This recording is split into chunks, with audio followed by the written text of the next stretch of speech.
আসসালামু আলাইকুম প্রিয় ভিউয়ার্স, আশা করি সকলেই ভালো আছেন। স্বাগত জানাচ্ছি আরএল পাঠশালার আরও একটি চমৎকার ক্লাসে।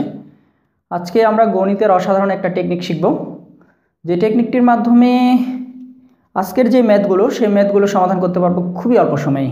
তো আসুন কথা না বাড়িয়ে মূল আলোচনায় চলে যাই। আমরা এখানে একটা অঙ্ক লিখে রেখেছি, মাসুদের আয় ব্যয়ের অনুপাত 20:15। তার সঞ্চয় আয়ের শতকরা কত ভাগ সেটা আপনাদের বের করতে হবে। তো এই ধরনের অঙ্কগুলো কিন্তু আসলে বিভিন্ন চাকরি পরীক্ষা প্রায় আসে। আপনারা যারা চাকরি প্রিপারেশন নিচ্ছেন তারা হয়তো বা দেখেছেন যে এই ধরনের অঙ্কগুলো কিন্তু প্রায় সময় আসে। তো এখানে কিন্তু দেখেন আয় দেওয়া আছে, ব্যয় দেওয়া আছে, এখানে আবার বলছে তার সঞ্চয় আয়ের কত অংশ। তো এটা কিন্তু একটা কনফিউজিং বিষয় যে আসলে সঞ্চয় কথাটা তো কোথাও নাই, তাহলে সঞ্চয়টা আবার কীভাবে বের করব।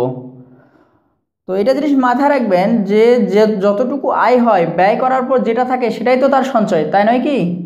তো এই ধরনের অঙ্কগুলো সমাধানের জন্য আপনাদের মাথায় রাখতে হবে যে তার আয়ের কত ভাগ। তাহলে যদি আমরা সঞ্চয় বের করতে চাই, সঞ্চয় যদি বের করতে চাই তাহলে কি করবেন, অনুপাত দ্বয়ের পার্থক্য। তাহলে টেকনিকটা হচ্ছে অনুপাত দ্বয়ের পার্থক্য ইন্টু 100 ভাগ কত, আয়ের কত অংশ, আয়ের কত ভাগ বের করতে বলছে। তার মানে আয় কত, 20। আমরা যদি ক্যালকুলেশন করি তাহলে 5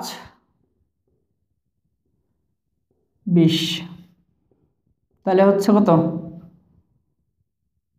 4 পাশে 20, 25 4 100, তাহলে শতকরা হচ্ছে 25%। সঞ্চয় হচ্ছে আয়ের শতকরা 25%। তো এখানে একটা জিনিস খেয়াল করতে হবে যে তাদের আয় ব্যয়ের অনুপাতটা যেটা দেওয়া আছে, সর্বপ্রথমে যে কাজটা করব সেটা হচ্ছে আয় ব্যয়ের যে অনুপাতটা আছে সেই অনুপাত দ্বয়ের পার্থক্য বের করব। আমরা অনুপাত দ্বয়ের পার্থক্য বের করলাম, তার সাথে 100 গুণ করে দেওয়ার পরে যেহেতু বলছে আয়ের শতকরা কত ভাগ, তার আয়ের মান কত 20, তাহলে 20 দ্বারা আমরা ভাগ করব। ভাগ করার পর যে উত্তরটা আসবে তার মানে তার সঞ্চয় হচ্ছে 25%।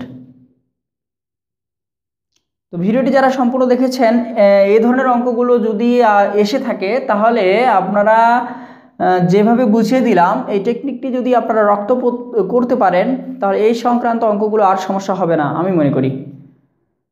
তো আমাদের এই চ্যানেলটিতে যারা একবারে নতুন, যারা এখনও সাবস্ক্রাইব করেননি তারা এখনই সাবস্ক্রাইব করে পাশে থাকা বেল বাটনটি বাজিয়ে দিবেন।